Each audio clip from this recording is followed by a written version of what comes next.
Hello my beautiful people, my name is Marina, welcome to my Holiday Addict channel. And today I invite you to take a short walk around legendary GUM, Государственный универсальный магазин, which is located in Moscow, right to the Red Square. It has a huge history and it's beautifully decorated because I filmed it last year on the Christmas time. We also visited a very quirky cafe located on the top floor.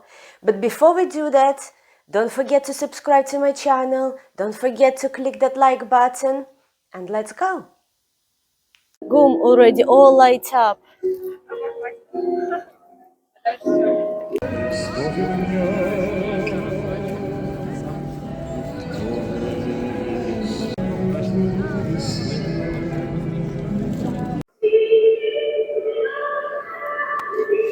GUM always was a part of pride and joy of Russians, Soviet Russians. And was the place, even in Soviet Union, you can literally buy everything. Back then it was full of shops and full of stuff. This is the place where you can actually buy foreign stuff which you couldn't buy in any other shops. And this store was one of the, used to call Bermuda Triangle. GUM, ЦУМ, and Детский мир, Children's World. I did make a video about Children's World. This is a GUM and I will pop into ЦУМ as well. This is the three stores when there was a Soviet Union, you can buy everything. I remember when my auntie used to come down here, we used to go with her. Because when you live in Moscow, you don't really come here very often. But we used to come here all the time and buy a lot of stuff with her. As you can see, it's everywhere, lots of little bridges, they're everywhere. But when there was a Soviet Union, there caused a lot of problems because there was so many people here, lots of people queuing, trying to buy all the stuff they sell here, that everybody was worried that they're gonna collapse because they're not very strong. I mean, they built in 1800s, and they're worried that they're gonna collapse and cause horrible accidents. There even was talks about to remove them, but thank God they haven't done it. They haven't removed any of that stuff.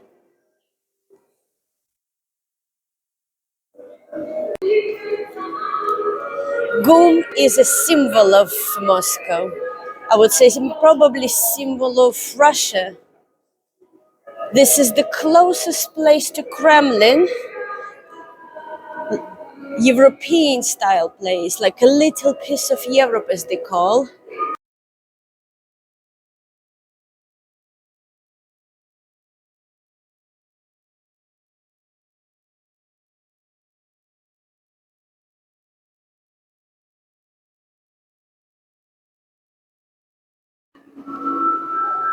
This is the center of GUM, fountain where they put Christmas tree in the middle. Very festive and very retro. They're playing old retro music here, like sort of from 50s to 70s Soviet music. It's quite nice actually. I think it's nice. You don't hear Ed Sheeran's wine in here. And now summer and it's a fountain. And it's look exactly the same as always. This fountain never been changed. When I was Soviet Union, it always was fountain. And you can see the two shops at each side, one here, one there. They're perfume shops, and they always were. On the left, I remember, was Indian shop, Indian cosmetic called Lakme or Lakme. And I cannot remember what on another side was. After revolution in 1917, this place was closed, and there was communal eateries here and lots of warehouses. But Lenin understands, he wasn't really that stupid, that they cannot live, they cannot survive, And he's introduced new economical policy when the people could have their own businesses, and the shop reopened. And there was a lot of different types of shops and warehouses and workshops. So basically it's been brought to life. But unfortunately, when Stalin came to the power, they closed it down again. And it's only been reopened after his death. He's actually several times tried to knock this place down, and has only been saved by another not very nice man. His name was Beria. He was number 2 person after Stalin in Soviet Russia. He had here office and he loved it. And he didn't allow to knock it down because he really liked to be so close to Kremlin, but not in Kremlin. I am here trying to take all these selfies, all this video, but I have a hair. We call it hat hair. Just take it off and it looks awful. Oh well. GUM was built in 1893. There already used to be an existing shops and market here, but they were dirty and very unhygienic, so they get rid of them and build this passage. When they built this passage, it was the largest in whole Europe. And you can see the row of all these little Christmas trees. There's been tradition going for many years. Each tree been put out by the shops and different types of organizations. It's a lot smaller now because all the companies which are left, or technically left Russia, they didn't put the trees up. But when you walk around, you can actually see who, which company has this tree up. Like this one, been put by Pinko. Everybody know the shop. Lancel. And look at this. This is a Moschino one with a lot of cloaks on it. Most of the shops are still here. Look, Alberto Ferretti, open. Bosco, open. Max Mara just walked past, walking. Didn't close the... This is a Coffee Mania. Coffee Mania is Starbucks. They changed it to Coffee Mania. Some of them opened by cafe, like Cafe Pushkin. It's very fancy, schmancy, expensive cafe here inside the GUM. This one been sponsored by a perfume shop, but it has all the fruits, carrots and cabbages on it, which is strange.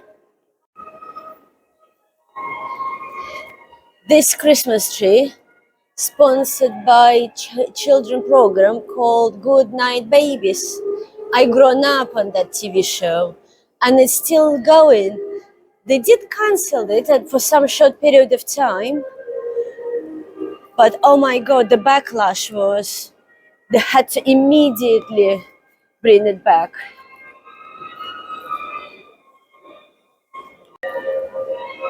This is the children theater.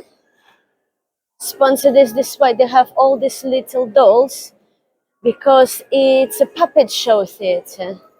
This is why they have all these dolls here.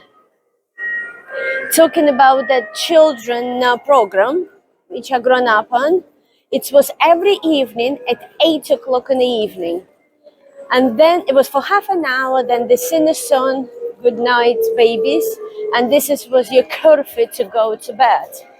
This is why when I arrive in England and I find out that English parents send the children to bed at 6, 7 o'clock in the evening, I was very shocked.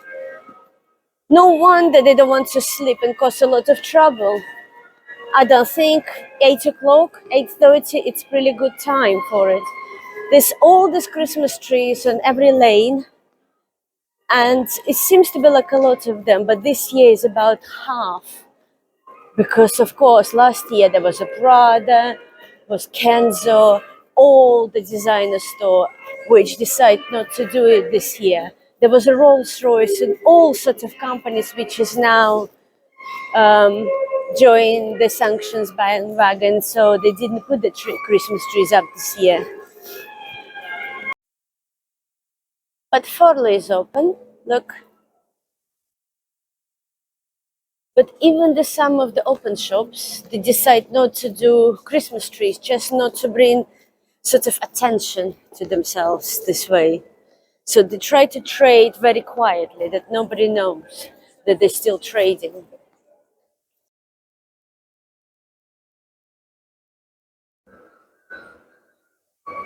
Of course, right now, they shop full of very, very expensive designer stores, which most of the people can't afford. So a lot of people come here, like a museum, take a picture, look around. It's very nice and affordable cafes here, so they come and having a tea, having a coffee, having a lunch, kind of say, I have been and go, I had a coffee there, but the shops here are all designers. There is also a cinema here, and there is a big hall where you can have a parties. I don't know if hall open or not, I will check it out to have a look. But cinema always was here. And actually, after revolution in the Stalin time, the top floor, right there, all those top floor used to be turned to flats, and people used to live there. It was like a communal flat. And a lot of people who used to live here, they go to cinema. Obviously, there was a cafes here, and they used to eat in those cafes. There wasn't fancy and expensive. There was just communal eateries. Sometimes people never even leave this place because you have everything here. You live here, you can eat here, you can have a cinema here. Now, cinema has a little museum, and this is composition of the ordinary family in 1940s with the baby. Happy Soviet family. Sergio Rossi, and look, new collection. A lot of them try to get away. Max Mara, by the way, open as well. A lot of these companies try to get away and saying that they only sell the old stuff, but this is not true, as you can see. Fendi and Louis Vuitton closed, but they closed for technical reasons. But we all know what the reasons are. Inside is still everything there, all the collections. I think they just play in a waiting game and see what's happened. I don't know how the Russians can survive without Fendi and Louis Vuitton. Must have been devastating for them. Quite a funky, nice snow globe.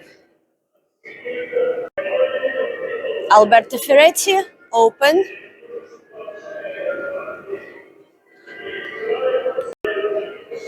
Dior is one of those stores which is closed. And let's see what they saying, why they closed. Dior doesn't give a reason why they closed. At least they've been truthful. They just said we are closed until further notice. Prada closed. The last top floor, third floor. They do have a shops now here too. But before, long time ago, as I remember, there was mostly admin places here. But they not only have here cafes, restaurants and shops, they also have a bank here. You don't have to go really far. And like I said, cinema. It's huge. And they've got everything as long as you've got the money to spend here. I really like window decorations in this store called Bosco. Bosco di Lilieci, if I'm pronouncing this right. Love this dress.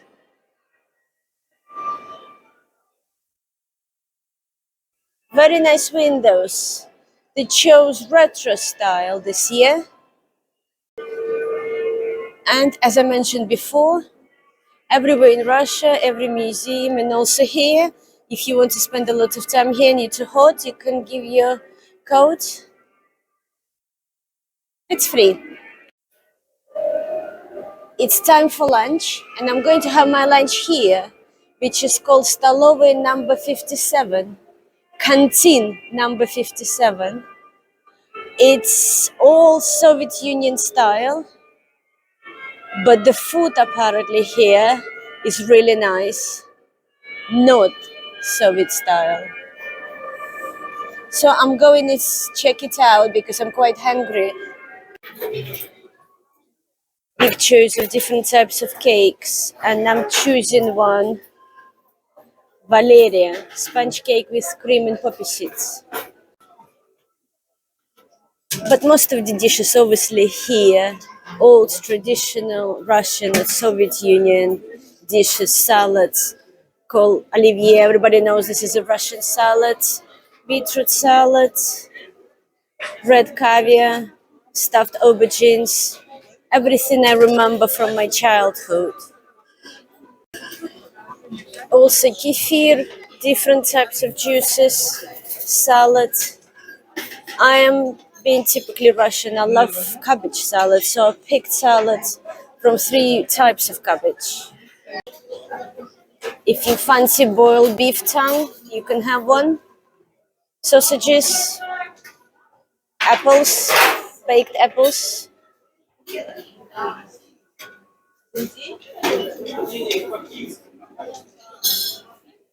carrot,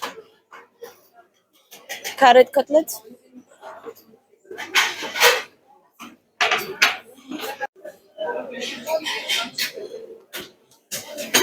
I'm having meatballs with tomato sauce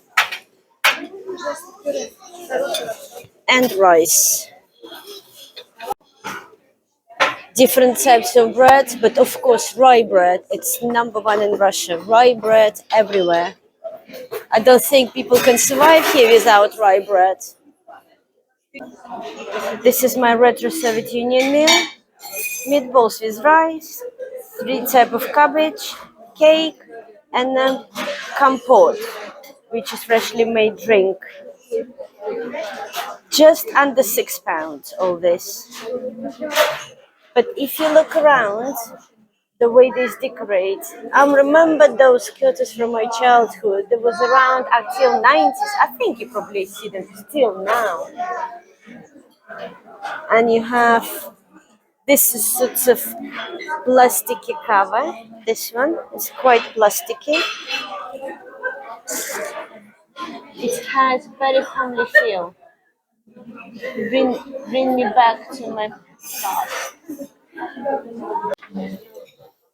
So this is my 3 cabbage salad, but this is not only cabbage here.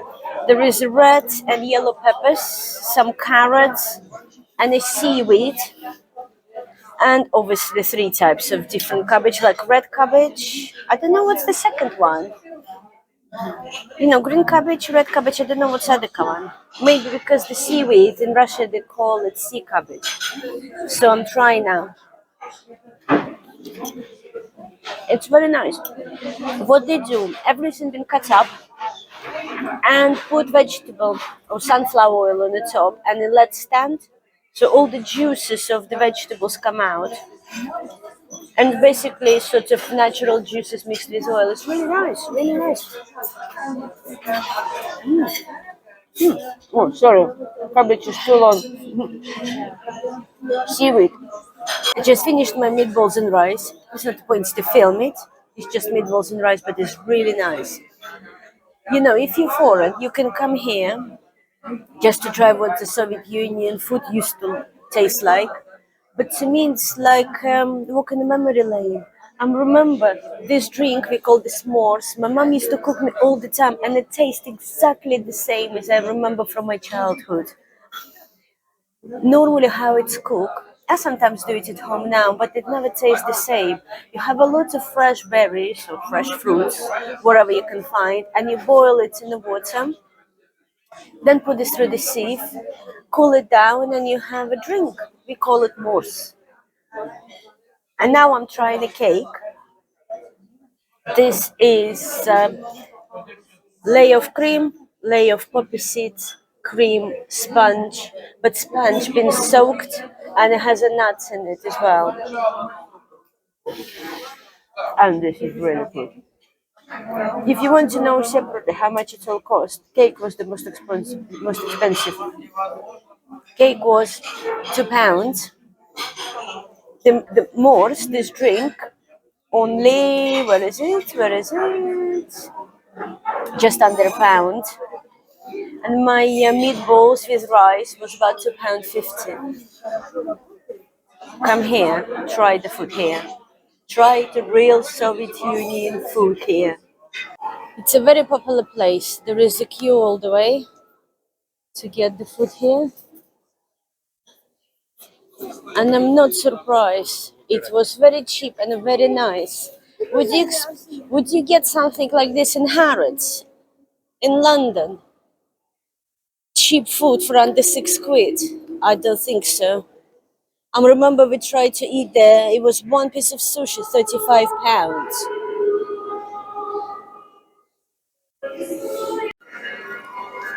But it's not everything that amazing here in Goom. I just found one negative. I just had to pay 50p to use a toilet.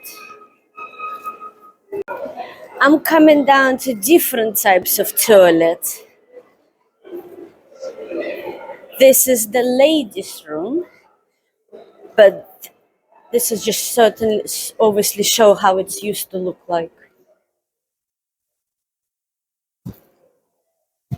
You see, it's all lovely decorated.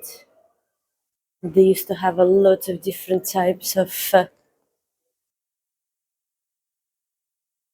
See there? You can use it, but you have to pay 200 rubles to use this one.